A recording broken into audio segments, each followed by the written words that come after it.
EV9 national news కు స్వాగతం. ముందుగా హెడ్లైన్స్. కనీసం ముగ్గురిని కనండి, మోహన్ భగవత్.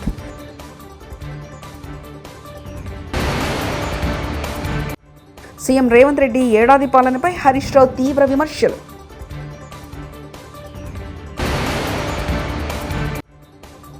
పవన్ ని చూస్తే గబ్బర్ సింగ్ 3 గుర్తుకొస్తుంది, బొత్స సత్యనారాయణ.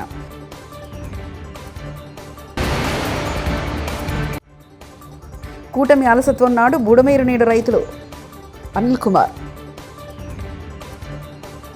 ప్రతి భారతీయ కుటుంబం కనీసం ముగ్గురేసి పిల్లల్ని కనాలని రాష్ట్రీయ స్వయం సేవక్ సంఘ్ ఆర్ఎస్ఎస్ చీఫ్ మోహన్ భగవత్ పిలుపునిచ్చారు. జనసంఖ్య క్షీణిస్తే సమాజమే అంతరిస్తుందని హెచ్చరించారు. ఆయన ఆదివారం ఇక్కడ నాగపూర్లో నిర్వహించిన కథాలేఖుల్ సమ్మేళనంలో ఆయన ప్రసంగించారు. ప్రస్తుత జనాభా విధానం 25 ఏళ్ల నాటిదని, 1998 లేదా 2002లో ఖరారు చేశారని, జనసంఖ్య వృద్ధి రేటు 2.1కి తగ్గకూడదని అందులో స్పష్టం చేశారని గుర్తు చేశారు. కుటుంబం సమాజంలో భాగమని, ప్రతి కుటుంబం ఒక యూనిట్, జనాభా తగ్గుదల ఆందోళన కలిగించే అంశమని తెలిపారు. వృద్ధి రేటు 2.1కి తక్కువగా ఉంటే సమాజం అంతరించిపోతుందని, ఆ పరిస్థితుల్లో దానిని ఎవరు నాశనం చేయక్కర్లేదంటూ తానంత తానే నాశనం అవుతుందని, భాషలు కనుమరుగవుతాయని, సంస్కృతి నశిస్తుందని, ప్రతి జంట 2 కంటే ఎక్కువ మంది పిల్లల్ని కనాలని, కనీసం 3 పిల్లల్ని కనాలని ఆయన సూచించారు. మునుగోడు నియోజకవర్గం చౌటుప్పల్ ఆర్డీఓ కార్యాలయం ఎదుట RRR బాధితుల ధర్నా. రీజనల్ రింగ్ రోడ్ కారణంగా నష్టపోతున్న రైతులకు భూమికి పరిహారంగా భూమి ఇవ్వాల్సిందే అంటూ బాధితుల డిమాండ్.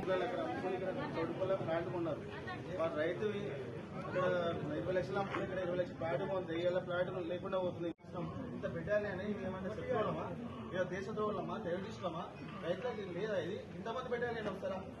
నాకు అర్థం కాదు. అసలు ఏం తప్పు చేస్తున్నాము? మా భూమికి పోతున్నామని.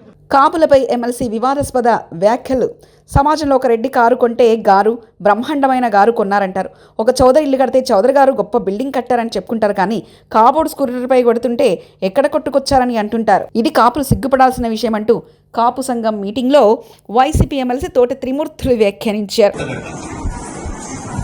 అదే చౌదరి గారు బిల్డింగ్ కట్టాడంటే ఆయన దగ్గర పనిచేసేవాడు, అబ్బో మా చౌదరి గారు గొప్ప బిల్డింగ్ కట్టాడని చెప్తుంటాడు.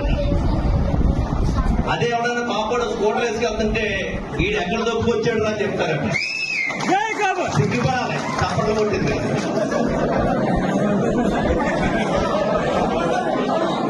తప్పక కొట్టింది, సిగ్గుపడాలి. రండి. ఏపీ డిప్యూటీ సీఎం పవన్ కళ్యాణ్పై మాజీ మంత్రి వైసీపీ ఎమ్మెల్సీ బొత్స సత్యనారాయణ సంచలన వ్యాఖ్యలు చేశారు. పవన్ కళ్యాణ్ తీరు చూస్తుంటే గబ్బర్ సింగ్ 3 గుర్తుకొస్తుందంటే వ్యంగ్యంగా అన్నారు. గతంలో ఆయన గబ్బర్ సింగ్ 1, 2 చిత్రాల్లో నటించిన విషయం ఈ సందర్భంగా బొత్స గుర్తు చేశారు. సోమవారం విశాఖపట్నంలో ఎమ్మెల్సీ బొత్స మాట్లాడుతూ కాకినాడ పోర్టు నుంచి బియ్యం స్మగ్లింగ్ అని డిప్యూటీ సీఎం పవన్ అంటున్నారని, బాధ్యులపై చర్యలు తీసుకోవద్దని ఎవరన్నారని ప్రశ్నించారు. మేము వస్తే ఇంకా తగ్గిస్తామని చెప్పిన నేపథ్యాన్ని కూడా మనం చూసాం, విన్నాం కూడా. మీ పత్రికా సోదరులు అందరూ కూడా ఉన్నారు. ఇది ఎవరో ఆశామాషి మనుషులు ఎవరో చెప్పలే, ఏదో పార్టీ కార్యకర్తలు చెప్పలే.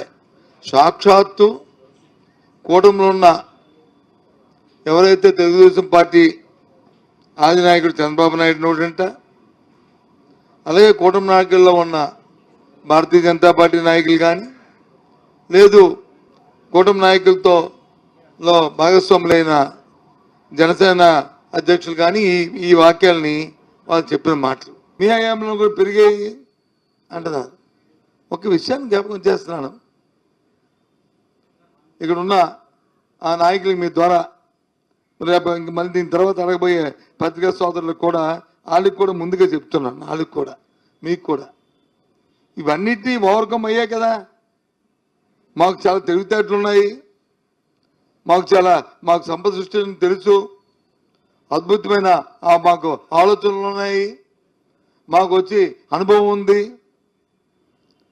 అని కదా ప్రజల్ని మభ్యపెట్టి మోసం చేసి వీటికన్నిటికీ మీరు ముందుకు వచ్చారు.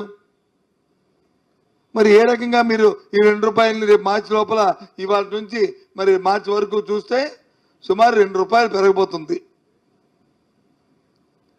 ఏ రకంగా మరి మీరు వడ్డనేస్తారు? ఈ 15,000 కోట్లని ఎందుకు ప్రభుత్వం సబ్సిడీ లోపల ఇవ్వలేకపోతుంది?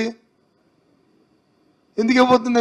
ఇవ్వచ్చు కదా, ప్రభుత్వం సబ్సిడీ చేయొచ్చు కదా, ప్రజలకు భారం పడకుండా చేయొచ్చు కదా. ఎందుకు చేయలేదు?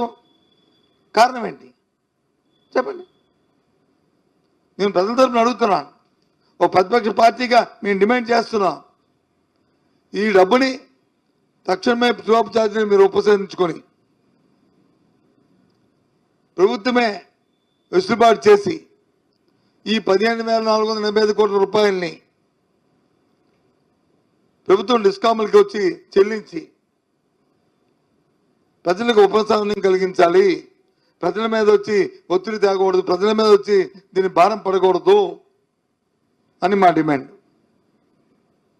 సమంజసంగా ఆలోచన చేయండి. మీరే చెప్పారు కదా ఎన్నికల ముందు, ఇదేదో ఎన్నికలు అయిపోయిన 5 సంవత్సరాల తర్వాత 3 సంవత్సరాల తర్వాత మాట్లాడుతున్న మాటలు కాదు కదా. ఆయన ఎన్నికలైన 7 నెలలకే మాట్లాడుతున్న మాటలు కదా, 6 నెలల తర్వాత 7వ నెలలో మాట్లాడుతున్న మాటలు కదా ఇవి. దయచేసి ఆలోచన చేయండి. ఏపీలో తుఫాన్ ప్రభావంతో వర్షాలు కురిశాయని తెలిసినా కూటమి ప్రభుత్వం రైతులను అప్రమత్తం చేయలేదని మండిపడ్డారు మాజీ ఎమ్మెల్యే అనిల్ కుమార్. అప్పులు తెచ్చుకొని రైతులు సాగు చేసుకుంటున్నా ప్రభుత్వానికి పట్టింపు లేదని ఘాటు విమర్శలు చేశారు. చివరికి టీడీపీ కార్యకర్తలు కూడా ఈ ప్రభుత్వ వైఖరితో తీవ్ర ఇబ్బందులు పడుతున్నారంటూ ఆయన విమర్శించారు. రైతులకి మద్దతు ధర ఇప్పించాలి. ఎన్నికల ముందు మనం అబద్ధాలు చెప్పి ఓట్లు వేయించుకున్నాం, రైతులందరికీ కూడా న్యాయం చేసేస్తాం అని దుష్ప్రచారం చేస్తూ ల్యాండ్ టైటిలింగ్ యాక్ట్ అని ఇదని రకరకాలుగా జగన్మోహన్ రెడ్డి గారిని దూషిస్తూ ఎన్నో మాటలు మాట్లాడినటువంటి ఈ కూటమి నాయకులు ఈ రోజు కనీసం రైతు దగ్గర నుంచి ఒక బస్తా ధాన్యం కూడా కొనిపించలేని పరిస్థితి ఏర్పడతా ఉంది. ఈ రోజు గ్రామాల్లో చూస్తే ఇదివరకు రైతు భరోసా కేంద్రాలు ఎంతో కీలకమైన పాత్ర పోషించాయి.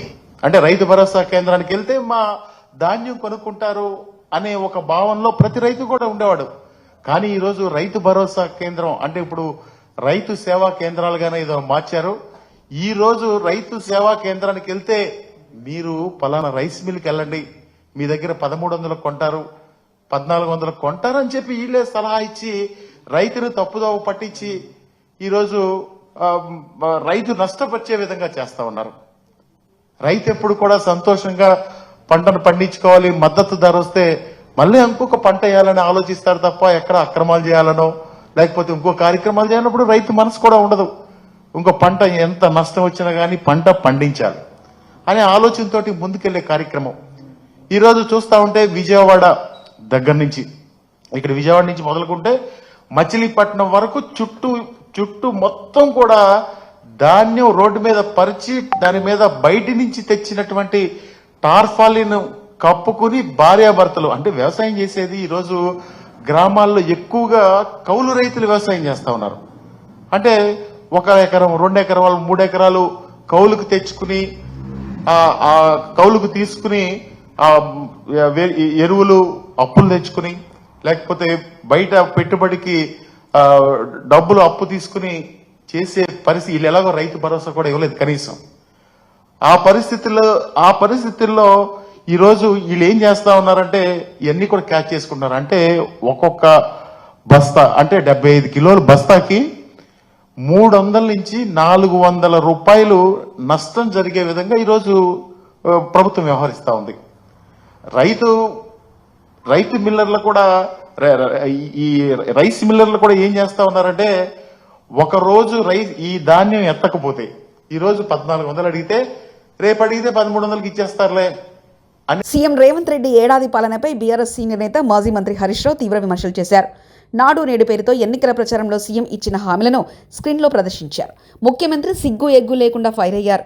ఈ సందర్భంగా సోమవారం ఆయన తెలంగాణ భవన్లో మీడియాతో మాట్లాడుతూ మాటలు మార్చడంలో రేవంత్ రెడ్డి పీహెచ్డీ చేశారని, 2 కాదు 3వ మాట కూడా మార్చగల నేర్పరి అని, పూటకో పార్టీ మార్చడం రేవంత్ రెడ్డికి వెన్నతో పెట్టిన విద్య అని, రాక్షసులు అన్న నోటితోనే దేవత అని పొగడగల సామర్థ్యం రేవంత్ రెడ్డి సొంతమని విమర్శించారు.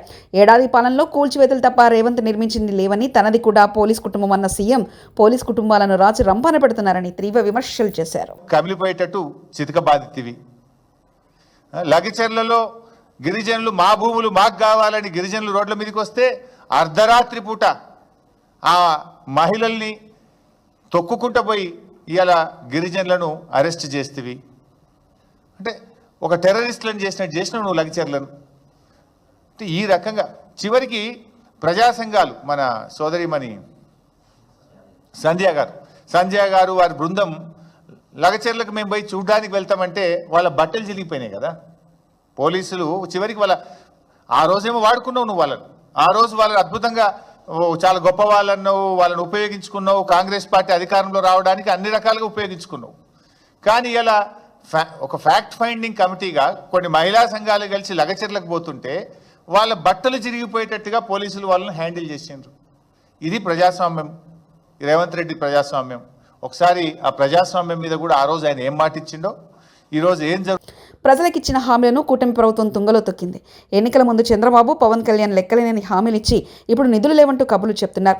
ఒక్క హామీని కూడా ఈ 6 నెలల్లో నెరవేర్చకుండా కాలయాపన చేస్తున్నారంటూ అంజద్ బాసా మాజీ డిప్యూటీ సీఎం వ్యాఖ్యానించారు. జనసేన పార్టీ ఈ 3 పార్టీల కూటమి ప్రభుత్వం ఏర్పాటై సుమారుగా 6 నెలలు కావస్తోంది. మరి ఈ 6 నెలల్లో మరి ఈ ప్రభుత్వం చేసింది ఏంటంటే ప్రజలకిచ్చిన హామీలు తొంగలో తొక్కి కేవలం కక్ష సాధింపు అనే ధోరణిలో మరి ఈరోజు ఈ ప్రభుత్వం ముందుకెళ్తున్న పరిస్థితి మనందరికీ స్పష్టంగా కనిపిస్తుంది. ఎన్నికల ముందు చంద్రబాబు నాయుడు గారు మరి పవన్ కళ్యాణ్ గారు అనేక బహిరంగ సభల్లో ఈ రాష్ట్ర ప్రజలకు అనేక హామీలు ఇవ్వడం జరిగింది. సూపర్ 6 అని చెప్పి, సూపర్ 7 అని చెప్పి మరి అనేక హామీలు ఇచ్చేసి మరి ఈరోజు అధికారంలోకి వచ్చిన తర్వాత మరి ఈ 6 నెలల కాలంలో ఏ ఒక్క హామీ కూడా నెరవేర్చుకోకుండా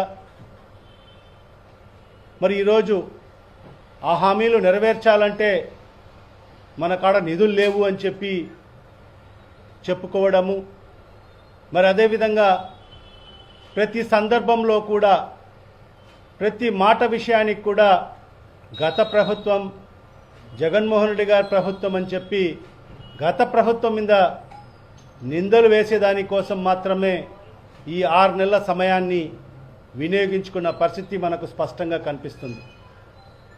ఏ ఒక్క హామీ కూడా నెరవేర్చుకోకుండా కాలయాపన చేసుకుంటూ ఈరోజు డైవర్షన్ పాలిటిక్స్ చేస్తూ మరి ఈరోజు వైఎస్ఆర్ కాంగ్రెస్ పార్టీ నాయకుల మీద, కార్యకర్తల మీద మరి ఈరోజు అక్రమ కేసులు బనాయించి మరి ఈరోజు వాళ్ళ కుటుంబాలను భయభ్రాంతులు చేసే విధంగా భవిష్యత్తులో ఎవరు కూడా ప్రతిపక్షంలో ఉండకోకూడదు, ప్రతిపక్ష పార్టీకి ఎవరు కూడా సానుభూతి పరులుగా కూడా ఉండకోకూడదు, మరి వైఎస్ఆర్ కాంగ్రెస్ పార్టీకి మరి కార్యకర్తలకు దూరం చేయాలి అనే ఆలోచనతోనే మరి ఈరోజు ఈ ప్రభుత్వం ముందుకెళ్తున్న పరిస్థితి మనం స్పష్టంగా చూస్తున్నాం.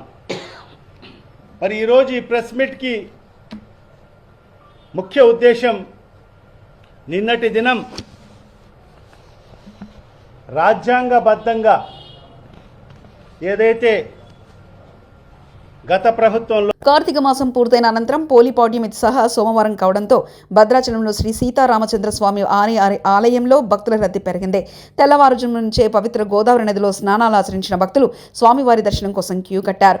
పలు ప్రాంతాల నుంచి తరలివచ్చి భక్తులతో ఆలయ ప్రాంగణం కిటకిటలాడుతుంది. తెల్లవారుజాము నుంచే భక్తులు క్యూ లైన్లో బారులు తీరారు.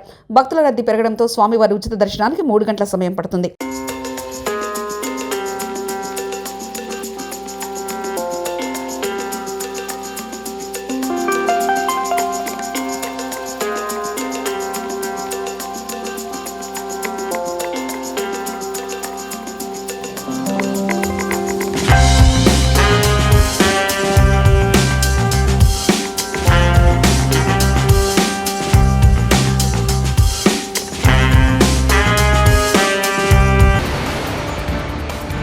కనీసం 3 కనండి. మోహన్ భగవత్.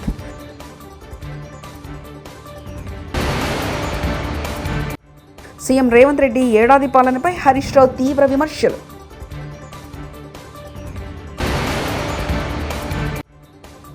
పవన్ని చూస్తే గబ్బర్ సింగ్ 3 గుర్తుకొస్తుంది. బొత్స సత్యనారాయణ.